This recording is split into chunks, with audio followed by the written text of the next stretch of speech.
నమస్తే. ఇన్నాళ్ళు నన్ను సపోర్ట్ చేస్తూ, ఎంకరేజ్ చేస్తూ మీ ప్రేమని నాకు అందిస్తున్న ప్రతి ఒక్కరికి కృతజ్ఞతలు. అలాగే ఈ వీడియో కూడా ఖచ్చితంగా మీకు ఉపయోగపడుతుంది. లైక్, షేర్ అండ్ సబ్స్క్రైబ్ చేసి మీ సపోర్ట్‌ని నాకు అందించండి. అలాగే ఈ వీడియో పట్ల మీకున్న అభిప్రాయాన్ని కామెంట్ సెక్షన్‌లో కామెంట్ చేసి తెలియజేయండి. ఇప్పుడు వీడియోని చూద్దాం.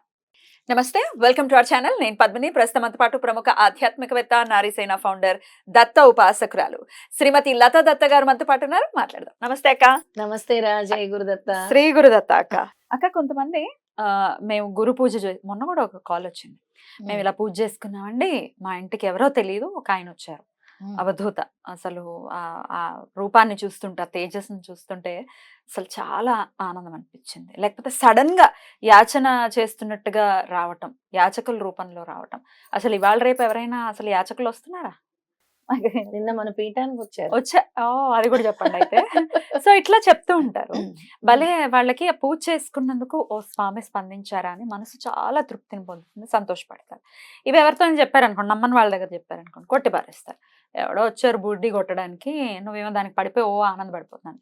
ఇట్లా కాంట్రడిక్ట్ చేస్తే నాకైతే చెంప చెల్లు అనిపించాలి. వీళ్ళకి అర్థం కాని విషయం ఏంటంటే, భగవంతుడు కనబడ్డాడు అని అంటే ఆయన రూపంలో కనబడిపోయారా ఎవరో నాకు పెట్టారు, నాకే అనుకుంటా. మీకు కూడా భక్త రామదాస్ వా నువ్వు, లేదా ఇంకెవరోనా అని అంటే వాళ్ళకి అర్థం కాని విషయం ఏమిటి అని అంటే, రామదాస్ కాదు, కబీర్ కాదు, వాళ్ళకి చివరిన భగవంతుడు అసలైన రూపంతో దర్శనం ఇచ్చాడు. ఇంకో రూపంలో దర్శనం అసలైన రూపంతో దర్శనం ఇచ్చారంటే అది మోక్షం. వాళ్ళందరికీ మోక్షం కలిగింది. మనకి మోక్షం కల్పించడానికి స్వామి దర్శనం ఇవ్వట్లేదు. స్వామి వివిధ రూపాల్లో, అంటే ఒక మానవ రూపేనా, ఒక అవధూత రూపేనా, ఒక సిద్ధ పురుషుడు రూపేనా వచ్చి గైడెన్స్ ఇస్తున్నారు. నీకెందుకు కనబడుతున్నారు, నాకేదో చేయమని కాదు, నువ్వు ఈ పద్ధతిలో వెళ్ళు అని తెలియపరచడానికి గురువు వస్తున్నారు. గ్రహించగలగాలి మనం, ఎవరు గ్రహించగలిగే శక్తి ఉండాలి. లేదంటే గురువులు ఉన్నారు అని తెలియపరచడానికి కూడా వస్తున్నారు. రైట్. మొన్న ఒకసారి ఎవరో ఫణిభాస్కర్ గారు చెప్పారు, కురోపురం వెళ్ళారట, మీకు కూడా కాల్ చేసినట్టు.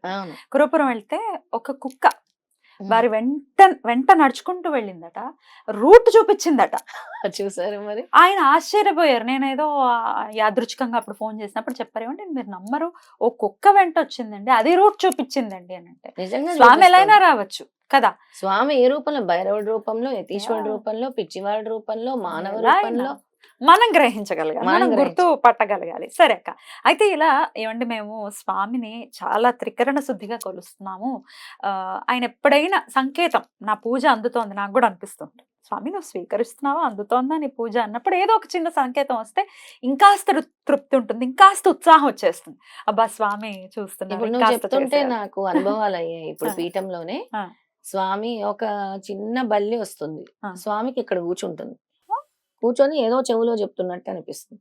ఏం స్వామి ఇప్పుడు మన పీఠంలో రోజు వస్తుంది, ఇంతే బల్లి అది పెరగదు, ఇక్కడ కూర్చుంటది, స్వామివారి బుగ్గ మీద కూర్చొని చెవులో ఏదో చెప్తూ ఉంటుంది టిక్ టిక్ అని. ఏం స్వామి రోజు ఏం చెప్తుంది అది మీతో, ఏం చెప్తుంది, సరే అది చెప్తుంది వింటున్నారు, మరి నేను చెప్తుంది వింటున్నారా, నేను మాట్లాడుతున్నాను మీతో అంటే ఈ చెవు రింగు టిక్కు టిక్కు టిక్కు టిక్ అని కదులుతుంది. చెవు దుద్దు ఉంటుంది కదా, రింగు ఇలా ఇలా వింటున్నాను.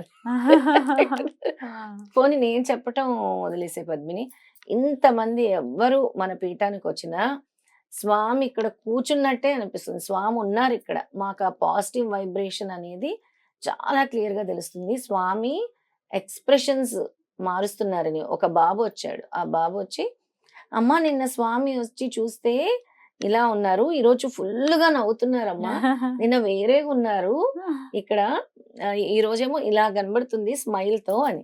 పిల్లలకి చాలా బాగా తెలుస్తుంది, కనెక్ట్ బాగా ఎక్కువగా ఉంటుంది, ఎట్లాంటి కల్మషం లేదు కాబట్టి. రైట్. ఇప్పుడు ఇందాక నేను అడగబోయిన ప్రశ్న ఏంటి అంటే, ఇట్లా మేము పూజ చేస్తున్నాం స్వామికి, చాలా ప్రేమగా చాలా ఇదిగా చేసుకుంటున్నాము, స్వామి మా పూజలను అందుకుంటున్నారా, స్వామి మాకు కనిపించే పరిస్థితి ఉంటుందా, వేరే రూపంలో అయినా మేము గ్రహించే శక్తి మాకుంటుందా, అట్లా రావాలి అని అంటే మేము ఏం చేయాలి అని అడిగితే ఏం చెప్తారు?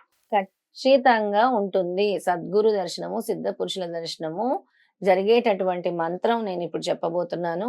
అది 5 రోజులు లేదా 7 రోజులు, 11 రోజులు కలిపి 1,25,000 సార్లు చేస్తే సద్గురువు గాని సిద్ధ పురుషులు గాని ఏదో ఒక రూపంలో మీకు దర్శనం ఇస్తారు. మనం గ్రహిస్తాం కూడా ఇది సద్గురువే అని మనం గ్రహించగలిగే శక్తే స్వామి ఇస్తారు. ఇస్తారు. గ్రహించగలిగే శక్తే గురు దర్శనము, సద్గురు దర్శనం, సిద్ధ పురుషుల దర్శనం. అలా ఆ శక్తి స్వామి మనకు కల్పిస్తారు. Right. కాకపోతే దీనికి మళ్ళీ చిన్న పరీక్ష పెట్టారు స్వామి. అందరికి ఇవ్వరు. ఎవరికి ఇవ్వరు? ఎలాంటి వాళ్ళకి ఇవ్వరు అని అంటే ఎవరైతే గత జన్మలో చేసినటువంటి పంచమహాపాతకాలు, ఏంటవి? అది బ్రహ్మహత్యా పాతకము, స్త్రీ హత్యా పాతకము, శిశు హత్యా పాతకము, అలాగే కాలసర్ప దోషము, అలాగే గురు పత్నిలతోని లేదా గురు పత్నిలతో సంగమము, లేదా గురువులతో గురు దూషణ, దైవ దూషణ, ఇవన్నీ కూడా పంచమహాపాతకాలు. అందులో కాలసర్ప దోషం కూడా ఉంది ప్రధానంగా. అయ్యో చాలా మంది ఇప్పుడు ఇవాళ రేపు ఇబ్బంది పడుతున్నారు. సో కాలసర్ప దోషం ఉన్న వాళ్ళకి కూడా ఎవరికైతే ఇలాంటివి ఎక్కువ అంటే కాలసర్ప దోషంలో కూడా పీక్ గా ఉండేటువంటి పాతకాలు అంటే చాలా మాలిఫిక్ ఎఫెక్ట్ ఉంది. అంటే గత జన్మలో వాళ్ళు చేసినటువంటి పాపాల మూలంగా గురువు వాళ్ళకి ఎట్టి పరిస్థితుల్లో దర్శనం ఇవ్వరు. మరి ఎలా మా పాపం ఎలా తీరాలి, ఎలా పరిపక్వం అవ్వాలి అని అంటే దానికి వాళ్ళు దైవారాధన చేసుకోవాలి, నిరంతరము దైవ నామస్మరణ చేయాలి. ఆ కర్మను తొలగించుకొని నామస్మరణ చేసి చేసి చేసి పరితపిస్తే అప్పుడు స్వామి దర్శనం ఇస్తారు. దానికి ఒక ఈ మంత్రం చెప్పే అంటే ఎవరైతే గురువు గారు ఉన్నారో ఆయన అనుభవం రాశారనమాట. ఆయనతో పాటు ఆయన స్నేహితుడికి, ఆయనకి ఈ మంత్రం పనిచేసింది. ఆయన స్నేహితుడు ఈ మంత్రము తీసుకుంటే ఒకటే వాంతులు మొదలవుతున్నాయి. ఈ మంత్రము అసలు చదవనివ్వలేదన్నమాట. వాంతులు మొదలవుతున్నాయి. అంటే ఆయన కర్మ, గత జన్మ కర్మ ఏదైతే గత జన్మ పాపాలు, గత జన్మ కర్మ ఉందో అది చదవనివ్వలేదు. దానికి ప్రత్యామ్నాయం ముందుగా కర్మదోషం తొలగించుకునే మంత్రం కూడా ఉంది. అది మరొక ఎపిసోడ్ లో చెప్తాను. అంటే ఈ దోషాలు, ఈ శాపాలు ఇవన్నీ తొలగించే మంత్రం కూడా ఉంది. ఆ మంత్రం చదివిన తర్వాత ఇది చదవాలి. అంటే ఎవరికైతే స్వామి పర్మిషన్ ఇవ్వట్లేదు అది తెలిసిపోతుంది మనకి.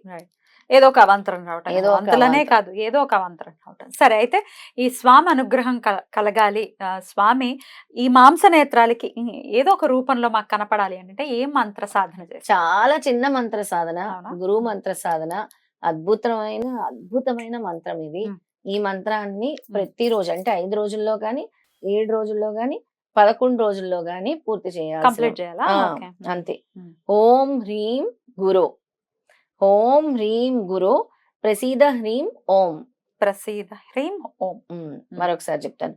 ఓం హ్రీం గురో, ప్రసీద హ్రీం ఓం. చాలా చిన్నది. ఓం హ్రీం గురో, ప్రసీద హ్రీం ఓం. ఫాస్ట్ గానే 11 రోజుల్లో అయితే ఈజీగా అయిపోతుంది. అయితే ఇది చేయవలసిన విధానము జపమాలతోనే చేయాలి. ఆ జపమాల స్ఫటికమాల అయినా అయి ఉండాలి, రుద్రాక్షమాల అయినా అయి ఉండాలి. ప్రతిరోజు స్నానం చేయాలి శుచి శుభ్రంగా, తర్వాత మంత్ర జపం చేయాలి. అద్భుతం. ఏమైనా నియమాలు ఉంటాయా? నాన్ వెజ్ తినకూడదు ఖచ్చితంగా. మరి నీకు కావాల్సింది గురు దర్శనం, సద్గురు దర్శనము.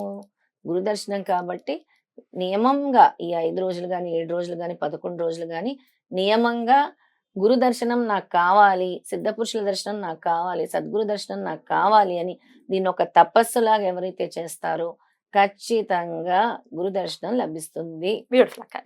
ఇలా మంత్రాలు చెప్పినప్పుడు మరి ఒకరిద్దరు ఎట్లా అడుగుతున్నారో నాకు తెలియదు, పీరియడ్స్ లో ఉన్నప్పుడు చదవచ్చా అన్న ప్రశ్న చూస్తే బాధ అనిపిస్తుంది. కమెంట్స్ లో వచ్చేస్తుంటాయి, చదివేచ్చా అని అడుగుతారు. కావాలని అడుగుతున్నారు, హ్యూమిలేట్ చేయడానికి అడుగుతున్నారు, లేకపోతే ఏం అర్థం కాదు. చదవకూడదు అలాగే చెప్తున్నారు. అద్భుతం అక్క, చాలా బ్యూటిఫుల్ గా ఎక్స్ప్లెయిన్ చేశారు. డెఫినెట్ గా ఈ మంత్ర సాధనతో వారి గురువు చూడాలి అనే వాళ్ళ తపన ఖచ్చితంగా నెరవేరాలని మనస్ఫూర్తిగా కోరుకుంటూ thank you so very much అక్క. నమస్తే. జై గురుదత్త. శ్రీ గురుదత్త.